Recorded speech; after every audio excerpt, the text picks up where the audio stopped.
Fun job. We're going to do the brake pads on our Cayman GT4. Now that's the same as if you had a 991 GT3 as well. They run the same brakes. And any of the Porsches that run brakes like that have the bar on top. So I think the 991 GTS is similar. So here's your parts needed. All right, so we've already done half of the car. So Project Mu is our pad of choice. We ran that on our BMW. If you don't know Project Mu, they are massive in Japan, lots of JDM stuff, but also I believe some of the Porsche Cup cars run them, especially the private owned ones. Anyway, so we run the club racers on the front, same as our M2, and the HC Plus on the rear. So a bit more aggressive on the front and slightly less aggressive on the rear. If it's more streetable, then you can run HC Plus all around, and then it's definitely good enough for some few track days, but we want to go heavier to the track, so we've got the Club Sports there. Now, other tools, needle nose pliers, a T55 Torx, a 10 mil Allen key, so it's a hex. Look, I'll put a link for these. I'll put a link for these in the description off Amazon. Said, you know, we're an Amazon affiliate, so we get a small commission, which helps out the channel massively, believe it or not, because it lets us buy more stuff from Amazon. What else do we need? A torque wrench. You don't need a particularly big one because everything is going to be torqued to 85 Newton meters, but torque wrench helps. That is pretty cool. This is for prying the pads. It's a screwdriver that's like bent on the tip. A regular screwdriver can do it, but that just makes it easier. It's a little pry tool.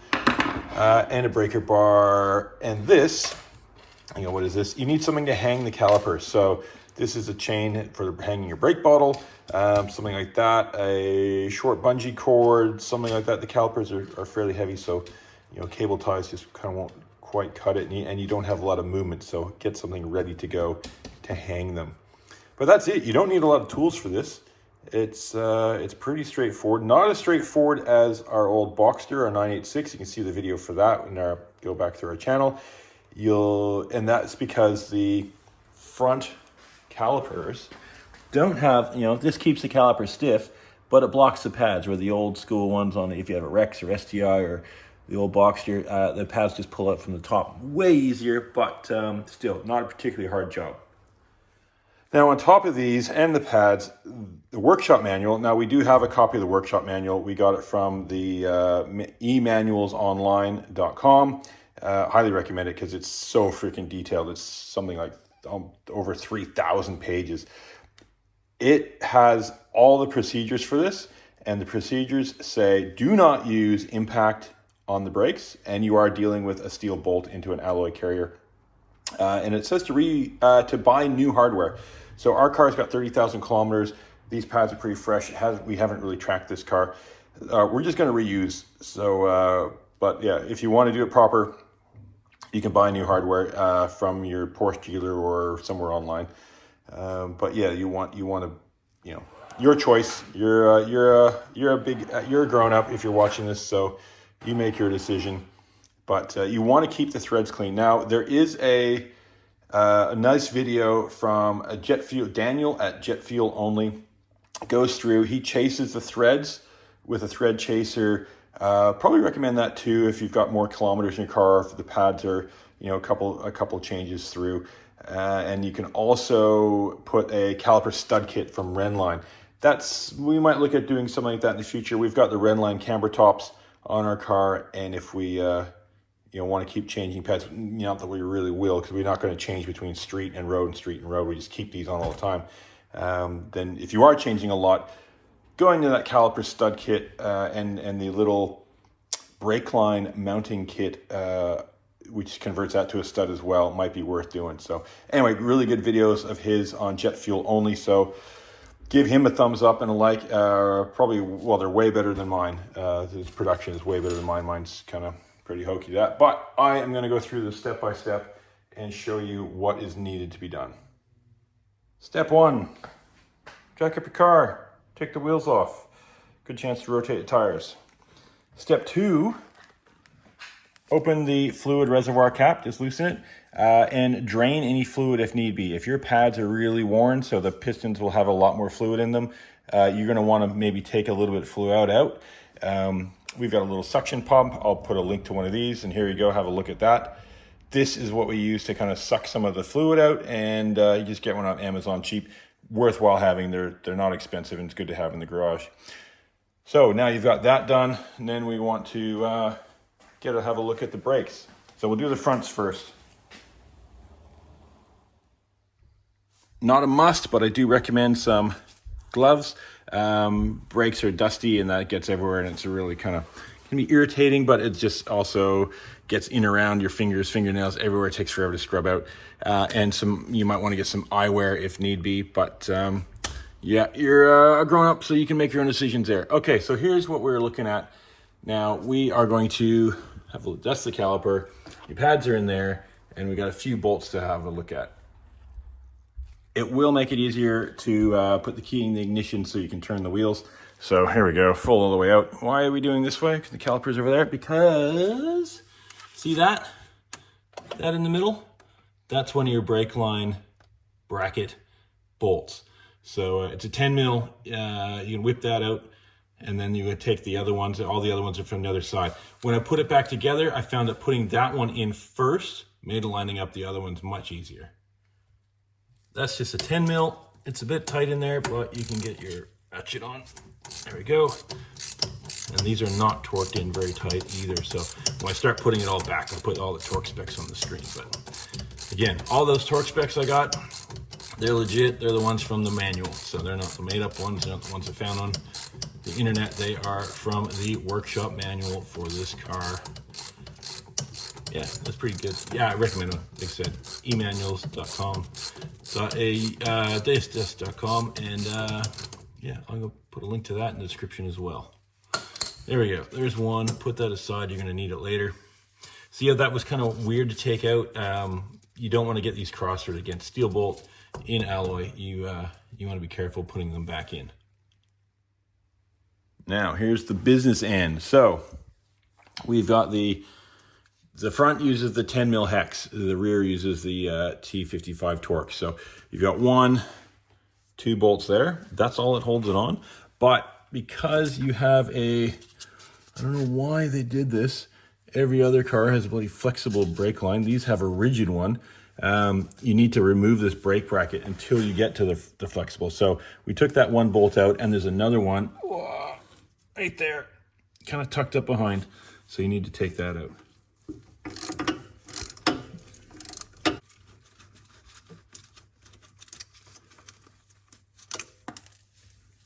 There, brake line bracket is now disconnected. And you see here's that rigid brake line that goes all the way around to finally to a soft line over there. So don't know why they did that. Kind of weird, but anyway, so it is what it is. Okay, now we're going to start a couple of little things. This is what you need the needle nose pliers for. We need to pull the wear pad sensors off here. Now, on our Boxster, we just cut them and twisted them because, well, we keep an eye on our stuff. These I'll leave on for now. I might do that. I did find that the other side ones kind of disintegrated. They were they went back in, but they didn't go back in well. So we'll see how we go here. I think it's just because I have done 2 track days on this, and the heat probably got to them because it's just plastic. You just pull it out. Oh, there it goes. Yeah, pull it straight out. You can see the size of it there, getting on top and bottom with the needle nose. Just a little bit of rocking back and forth. Oh, beautiful. And they didn't break, so the other side did. Oh, maybe they'll break going back in. Who knows? Okay, well, that's disconnected. Now, almost ready to take this off. There's one other thing we want to do, and that is turn this back around just to get a bit of clearance here, because this line is quite tight. We want to disconnect this here, which is one of the sensors. I think it's a wheel speed sensor. Now that is not that hard. It's just you just kind of push in and pop it off. So, oh, and there's a bit of stuff in there, some kind of washer and some gravel. So we'll clear that out while we're at it. Now, to get this disconnected, I found you just get the needle nose, kind of push it on here and pop it up and it comes off. You can see there's a clip that holds it. So, and that's the little hole that sticks in. So you just want to bend that back while you lift it up. But yeah, we're not doing anything with that. We're just clearing a little bit of room to get a bit more, because otherwise that gets tight when we move everything off here. Now you're gonna wanna get ready whatever you're gonna use to hang your caliper. I've got the 10 mil inner breaker bar. You can use whatever, but you're definitely gonna wanna use some kind of thing with some levers just to break them. There we go.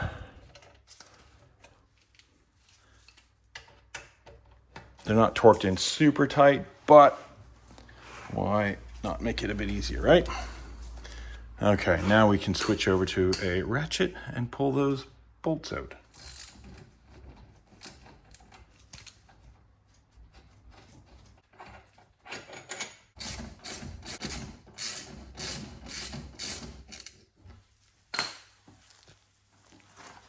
Was it pretty loose there?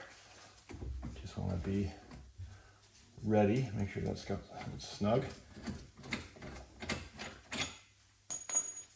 Now it does kind of stay on because there's some pressure on the pads and there's also the wires holding everything on. So now we're going to use that bendy screwdriver with the flip tip and release the pads a bit. So I'll just show you down here. So we just want to get that on to the metal of the pad, not on the material. You can put something on the disc if you like, if you want to protect that, but we're not really putting much pressure on it all. Just a little bit, like I'm really just pushing with my thumb here. That's enough. And we'll do the same on the top. And that'll push the pads back enough where things are going to be a bit looser here. See, it's easier to come off. So that's ready to come off. We got our little chain here. Wiggle it back. And I'm just going to drop that through a bit of a slot on the top somewhere.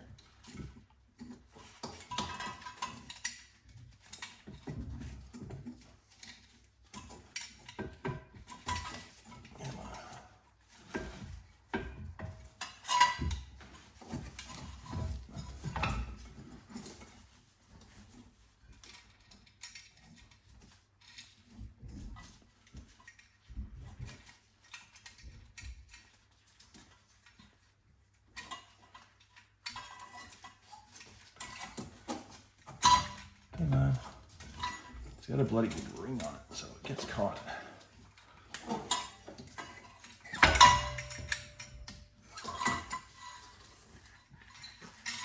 There we go. Okay, we can hook that back up on itself, and that's going to be at about the same height, so that's not going to put pressure on the metal line.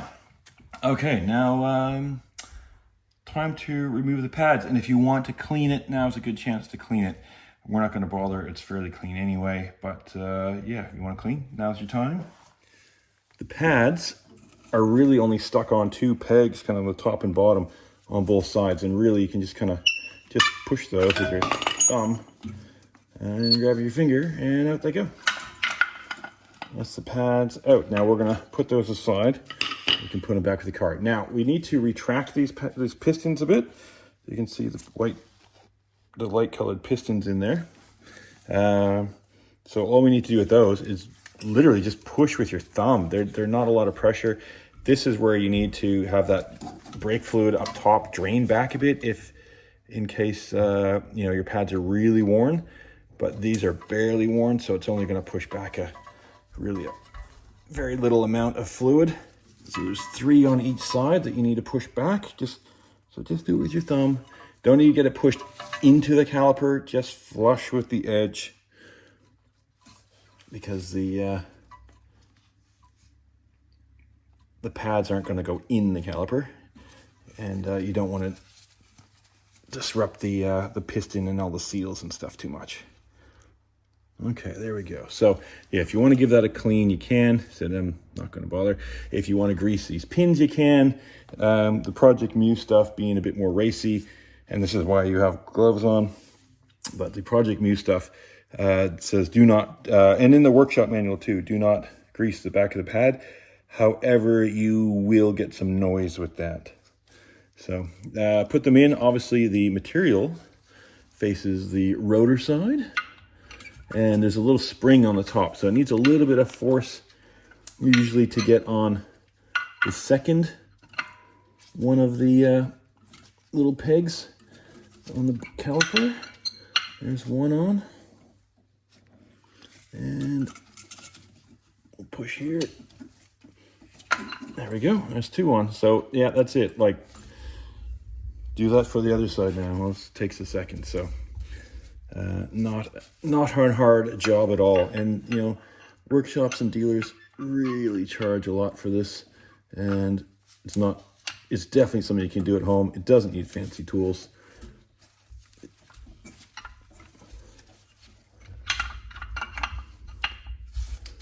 So there's one on, push this side in, done. Your pads are now in your caliper, and look at this, we can just sit the caliper onto the rotor. We're almost home. Okay, there's our caliper hanging. I want to make sure we haven't got this chain caught up anything weird, so we'll just take it out. And it probably will get caught again because it's got this hook on it and stuff. Oh no, not too bad. Okay, that's out. Take that off. Don't leave it there. That's in position.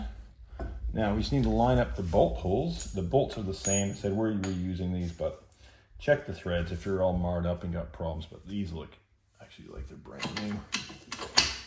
And we want to line up the bolt hole.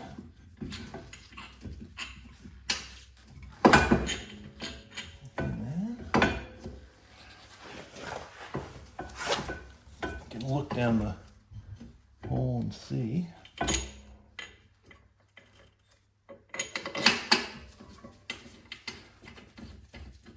You want it to be going in nice and easy. You do not want this to be difficult. If it's difficult, it's cross-threaded. If it's cross-threaded, you could be in a world of hurt, but the easiest thing to do is to stop, get a bolt chaser, and do it that way. But these are going in plenty far with the fingertips, so they are not cross-threaded. Okay, now it's a matter of tightening those up. Right, now we're going to make sure nothing is pinching or in the way, weirdness. That's all fine. And we are going to torque those down. Now the torque setting, according to the Porsche manual, I said I've got a copy of it from the e-manuals, guys, is 85 Newton meters. So that's not super tight. There we go. 85.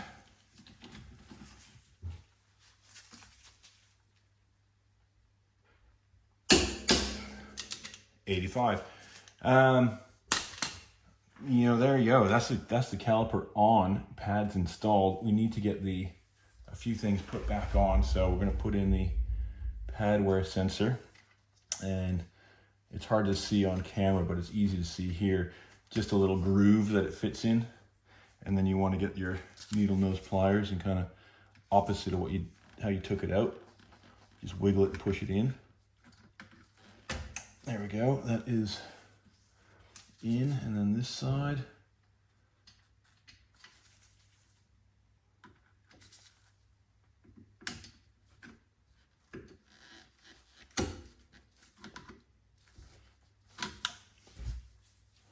Yeah, not particularly hard here.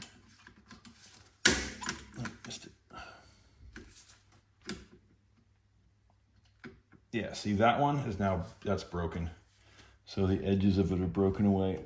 So it's just gonna fit in there kind of, there it goes. It fits in there, but not like it should. So I'm gonna order some new brake pad sensors. And then we wanna flip this, just hold the little tabs up a little bit while you stick the wire underneath. There we go. this side.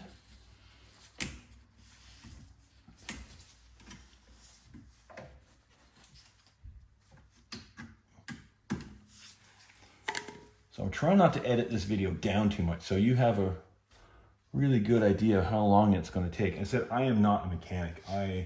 I'm actually in IT and run a surf shop website. So yeah, it's definitely something that if you're pretty handy, you can do. Okay, that is the caliper on, wire installed. Now we're going to look at the two little 10mm bolts that hold that brake line bracket on, and put those in. Before I forget, I'm going to install that clip onto that sensor that's on there. Any kind of debris will clear it as I'm at it. Now, this is what we need to do. And instead, from this side of it, it's much easier, and I'd like to get that one done first. I found it easier to do that one first on this side than it was the other. Now, it's going to be just a matter of, because this is kind of spring-loaded, you need two hands. It'd be almost great to have three hands. You want to just be able to, again, not have it cross-threaded, go in real easy. Other side took me a few goes. And this side, of course, just goes straight in. So, okay. Yeah, that made it look easy. So we're not tightening it all the way. I don't want it tight all the way. I'm going to do the other side and get that started before I crank it down. And the torque setting on this is really light.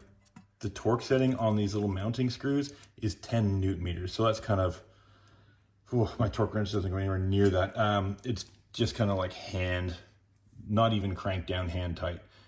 Just snug. And that's all it is, because it is steel and alloy. It's not holding much. So with the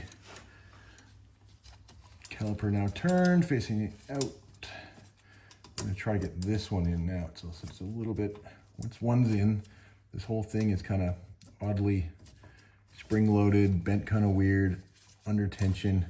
You don't want to strip it, but it is not in there super tight, super hard. So the other one went in. This one's going to be more of a challenge.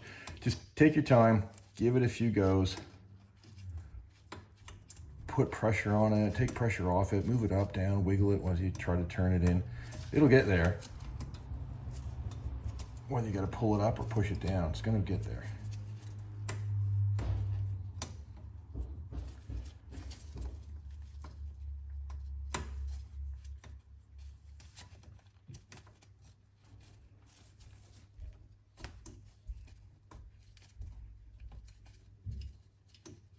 There we go. There we go. Okay. Now we just tighten those up. Said 10 Newton meters on these things. Not hard. But yeah, it's definitely going to be, yeah, if you want to get a bit more room, try to get these. I'll probably unclip these if you really wanted to, but you can get in there. Or if you have a ratcheting wrench, that'll do it as well.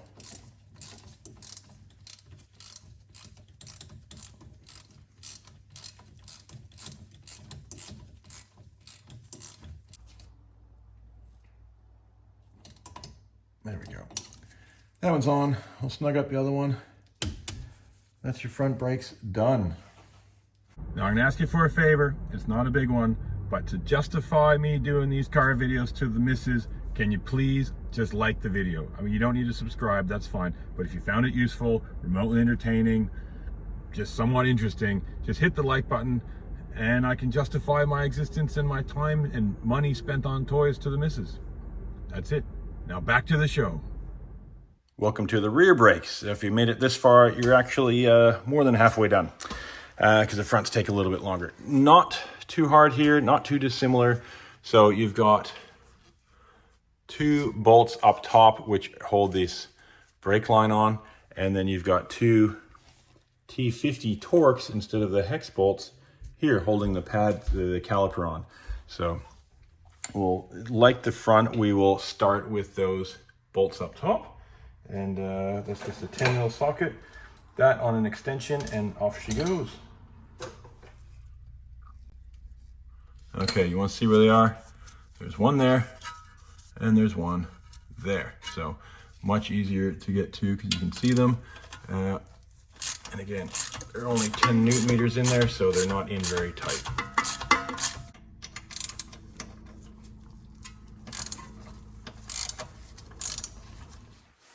Line mounting bolts off. Next thing we'll do, we'll just push the pads back a little bit. So it doesn't need a whole lot, just to, so the caliper can come off nice and easy. It should be, there we go, so it's loose. All right, now we'll pull the big T55s out. So again, we'll get the breaker bar and we'll just get those started.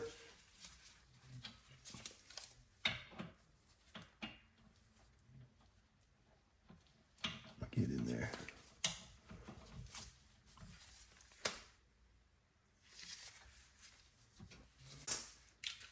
And take the bottom out with the ratchet, no problem.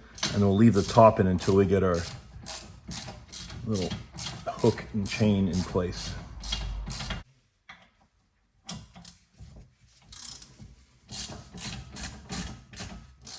Actually, before we pull that, I'm going to just come here and I'll just, this wire clips in just like the other. But I found that it's easy to disconnect here. That's the whole brake pad sensor line. So I might just do that from there, and that way it's free and clear if I can't get these up. I should be able to. Again, it's like pulling teeth. Not that I've really done that. So grab it firm, wiggle, and expect. Yeah, it's probably gonna break.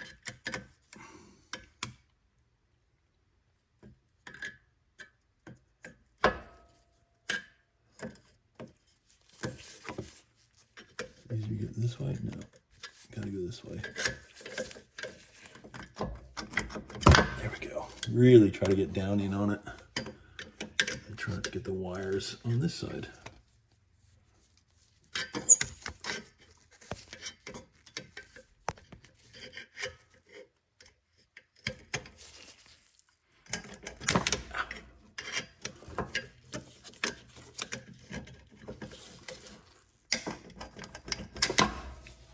Ow! Just smashing my hand into the this edge there.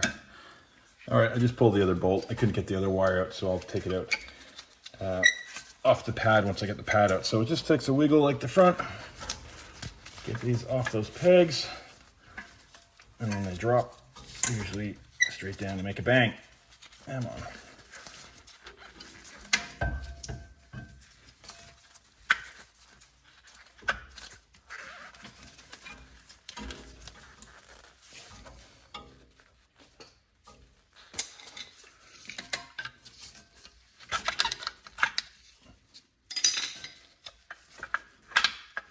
That one's out. And this one is going to have the wear sensor on it. So we'll pull that through. And we can see it better and disconnect it now.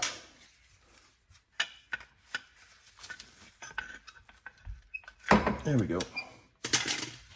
Done. Pads are out. So these have little anti-vibration things on them. Just like the front, we're going to have to push these pistons back in.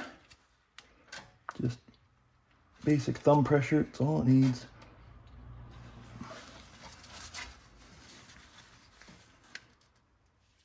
Pads are ready to go in because the pistons are all pushed back. Okay, now just going to tuck that wear sensor wire up a little bit. These don't have the weights on them, although there's weird prongs on them that make it look like they could be there.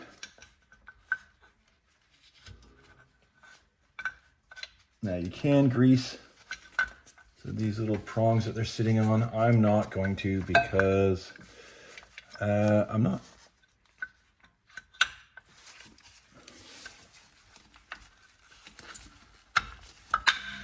There's one.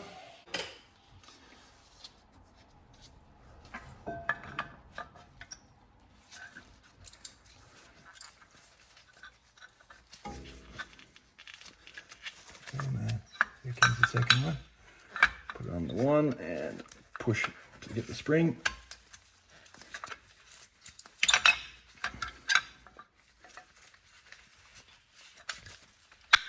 Two. Not hard. So yeah, it's just think that there's a spring there and you gotta push it in and flick it on. Once you get the top one on, it's all good. Nice and easy. Okay, push those back. Bolts ready, chain coming out. So we'll get that out of there.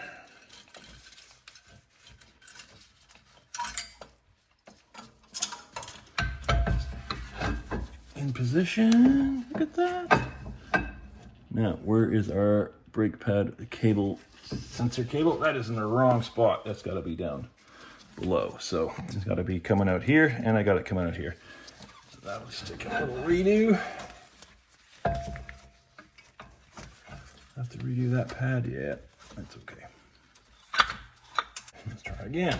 Easy. Done, that's no issue now. Okay, now we get our bolts ready. And again, we want to make sure they go nice and easy, no resistance. Just wanted to go find the mounting on the other side.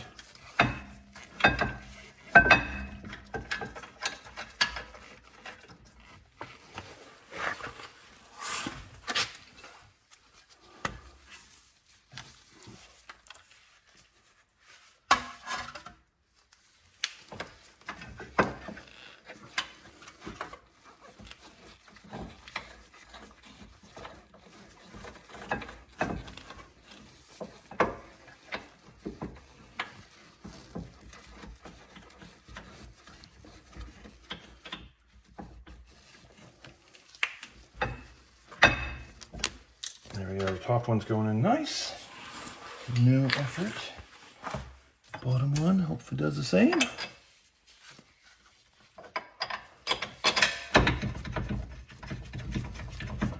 It's all about giving that little wiggle, make sure there's no, yeah, that's just going in with the fingers there.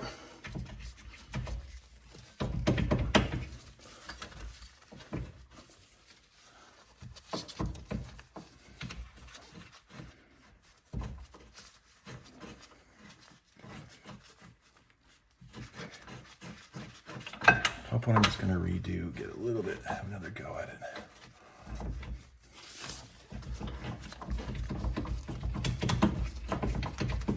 Oh yeah, there we go. That's it. Just goes in with the fingertips. So now we can get the ratchet, get them snug, and then we can crank them down. Torque wrench, same 85 Newton meters as per the manual.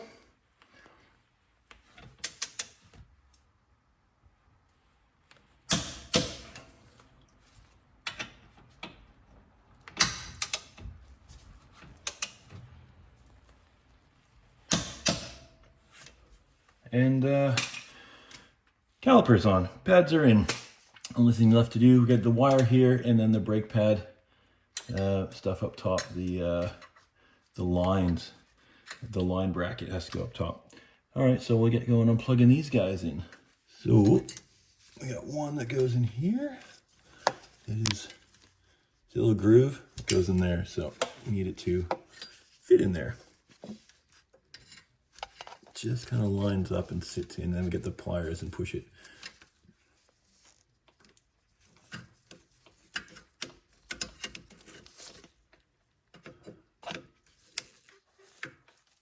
Get a firm hold of it and see if we can get it to. There we go, that's in. Now, before we tuck that wire in here, there we go. Nope, missed it. It might take a few goes, but we'll get it in there. Pad sensor wires went in okay. Well, one of them, that one there, is pretty busted up, but the other one's fine. I'm gonna order new ones, I suppose. Now, we get these 10 mils back in real easy because you can see them for a change. So line that one up there and get it in.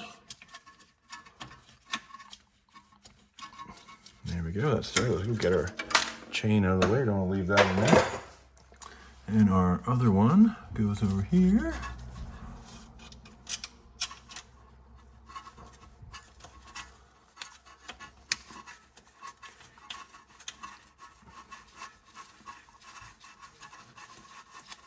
So you just want them in there, no resistance. They should go nice and easy. And then we get the socket and tighten them up, and only 10 Newton meters, so just snug.